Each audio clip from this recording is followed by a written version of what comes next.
Hey everybody, I hope you're having a great Memorial Day weekend and welcome to Return to Positive.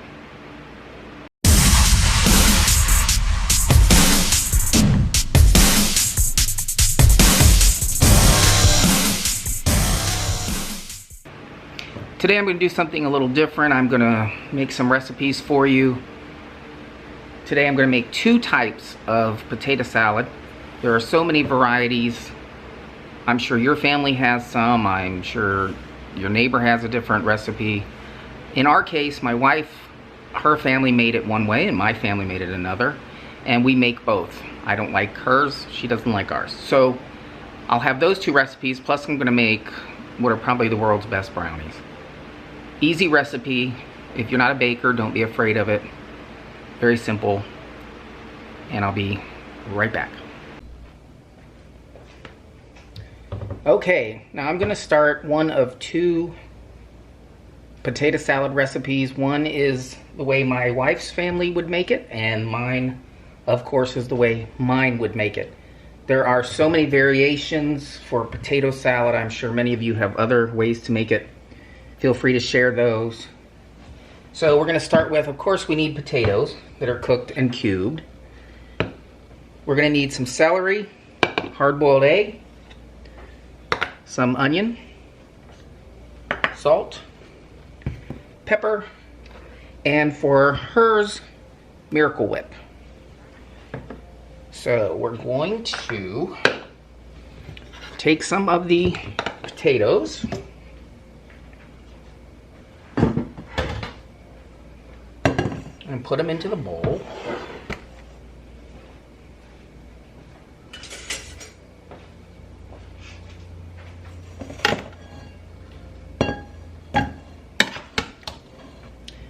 I don't personally like Miracle Whip. We always, when I was growing up, we used mayonnaise on everything. And so I never got a taste for it. My wife, on the other hand, they used Miracle Whip. So, there we have some potatoes. I don't really use a lot of measurements, and I don't think most people do for their potato salads, macaroni salads, any kind of passed down recipe. It's really more or less for what you like. If you like more onion, put more onion. If you don't like as much onion, just put a few in or leave it out.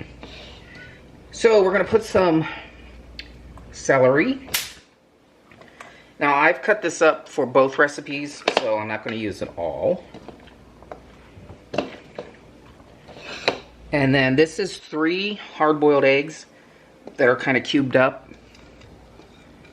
I'm going to put that in there. And onion. Put that in there. A little bit of salt. That was probably about, I'm going to say about 1/2 teaspoon. And then pepper, I'm going to say about 1/4 teaspoon. And then we're simply going to put in the Miracle Whip. And I'm going to say this is going to be about probably 3/4 cup to a cup. This is all we have left. I went to the store, didn't realize.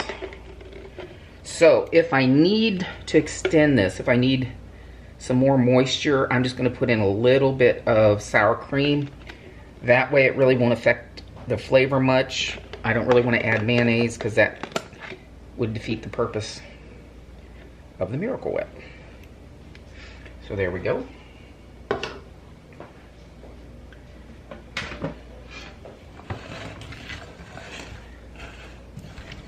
Now when you stir potato salad, especially not so much macaroni salad or pasta salad, try to go to the bottom, pull up, to the bottom, pull up. You really don't want to crush the potatoes and have just a big old mess like mashed potatoes. So I'm going to continue stirring this, and I'll show you both when I complete them both, because this is boring. I think you understand the whole concept here. And I will be right back with the second one. Okay guys, this is the second recipe. This is the recipe my family used. It's a little different and than the last one. So you're going to need, with this one, of course, you're going to need potatoes as well.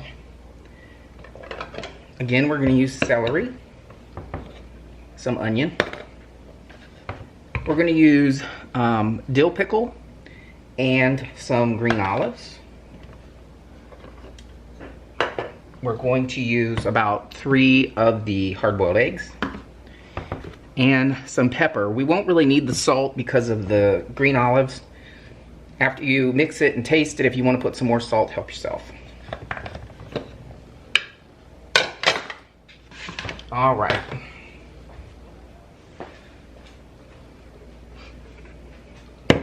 So we're going to take the rest of these. Last time I made this, I didn't make a lot. And Tyler decided all of a sudden that he liked it. Before this last time I made this, he didn't like potato salad. But in typical 14-year-old fashion, he has changed his mind. And pretty much ate all of the last batch himself. So I'm making more this time. So here are the potatoes. Make sure you can see them. We're going to take the rest of this celery. And all of this stuff was cut up by my beautiful wife, Hattie, production assistant, whatever you want to call her today. Because I was running to the store. And then I'm going to take, this was about 6 petite dill pickles. We didn't have any of the normal size, so these are the petite. These are 2 handfuls of green olives. I'm going to say about a 1/4 cup if you use a dry measuring cup. And I'm going to put those in here.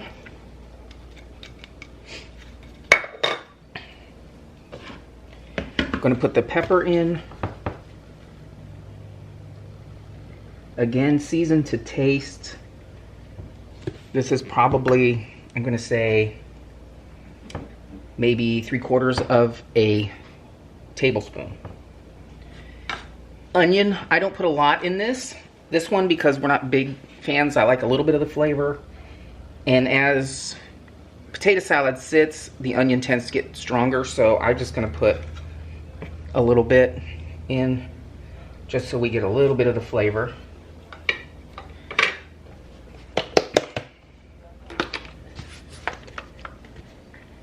And we're going to put some mustard in. And I'm going to say that's about a tablespoon, maybe a little more than a tablespoon. And then the mayonnaise, I have a jar here that is just about done. So I'm going to use it up, and then if I need, I have another jar standing by. It's really hard to tell you a measurement on the binding ingredient like mayonnaise, or in the case of the last one, the Miracle Whip, because it really just depends on how creamy you like it. They will soak up a little bit, so I tend to make it a little creamier than I would like it, so that it will soak in, and then it should be perfect when you go to eat it. You can always add more if it dries out on you, so don't worry about that at all. It's not going to stay in this bowl. We're not having a get-together or anything like that with friends or family. We are still social distancing. My dad lives with us, as you know, and we're just trying very hard not to bring anything into the house. So we're just going to stir this up, and then I'm just going to, what I'm going to do with our eggs, we cut ours into quarters. So it's half and then half again. And then kind of lightly put them in. And then I'm going to just sprinkle some paprika on the top, and that will be after I put it into the container.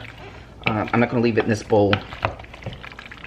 This was just the biggest mixing bowl I had. I'm going to put it into a container with a lid, like a Tupperware container. And I'm just going to sprinkle it with some paprika. You can try smoked paprika. I'm not a big fan of the flavor, so I don't really think I would like that. And if you hear in the background, yes, that's a 14-year-old screaming like a girl because he's playing his game. And that's better than he usually screams, so I'll be fine with that being on video. So we're just going to cut these up and just stir them in. And that will be it for ours and my wife's family's.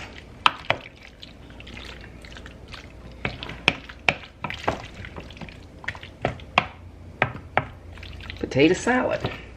Feel free, like I said, to taste it. If you want salt in it, put some in. I find that the green olives do enough salt for us. And then of course the pepper, you can leave it out if you don't like it. With any recipe, unless you're baking, because baking is a science, feel free to add or delete anything. I've seen people that will put many things in here. I know some people put green peppers into their potato salad. I'm not a big fan of green peppers. I like the sweet red. That would probably be good in here. So add what you want, take out what you want. Some people don't like the mustard in your potato salad. You don't have to add it, just use the mayonnaise. And it'll be fine. Either way, I've made it both ways. So this is the second recipe. I'll be back later and I will show you the best brownies you've probably ever had. Okay, now we're gonna make some really delicious brownies. These are the best recipe I've found so far. Normally I would make my grandmother's brownies, but I have to say these are even better. So what you're gonna need are 3 sticks of butter, melted. Then you're gonna need 3/4 of a cup of flour, 1 cup of cocoa, 1 3/4 cup of granulated sugar,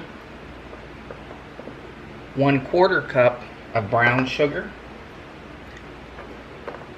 3 eggs, 1/2 teaspoon of salt, 1 teaspoon of vanilla, and 1/2 to 3/4 or even a whole bag of chocolate chips. The standard bag, I buy the bag at Sam's Club, so it's the gargantuan bag.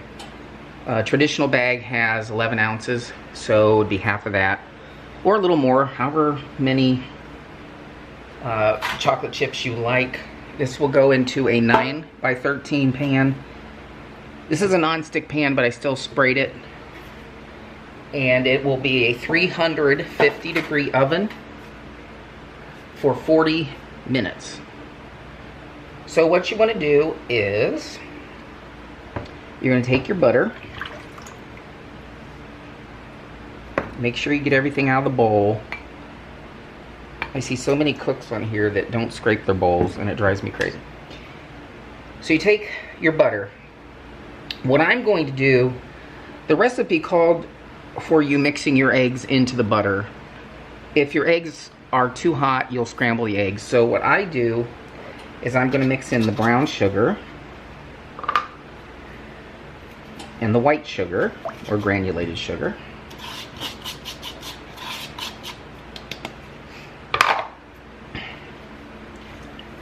And I'm going to mix that together because that will cool the butter down. And then I'm going to add the eggs. Try to get rid of any lumps that the brown sugar might leave. So, there's 1, there's 2, and there's 3. Then you want to give those a good mix. And then we're going to add our dry ingredients. So we're going to put the flour, the cocoa, again, get everything out of there.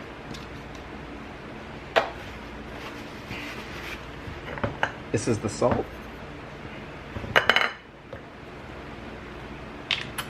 1 teaspoon vanilla. I will be doing a video later. I'm going to make some homemade vanilla. I had to buy this today. This is 4 ounces. It was $15.99. So now we're just going to mix this together.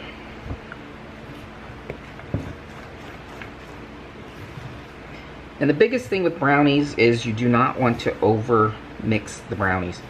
Don't do this in a mixer. Do it by hand. You can use a wooden spoon. You can use a large tablespoon if you don't have a lot of utensils. You want to do it kind of gently. You just don't want to be whipping it and putting a lot of air into it. And if you over mix the brownies, they just don't turn out right. So there we go. Once all your dry ingredients are incorporated, and make sure to scrape around the side and the bottom because it will hide down there. And there you go. Then we're going to mix in the chips.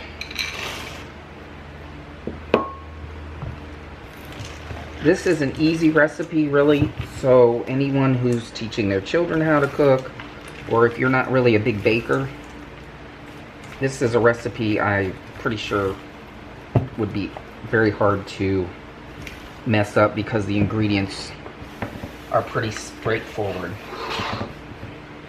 And here's our pan. Again, I sprayed this. You can butter the pan. You could even butter and flour the pan. But this is a brand new pan. I bought this today because my pan looks like it's from World War I. So we're going to throw this in here. Again, use a spatula. Get everything out of there. I don't want to leave any of the goodies in there. And we're just going to put that in there. And then I'm just going to move it around so it fills the pan.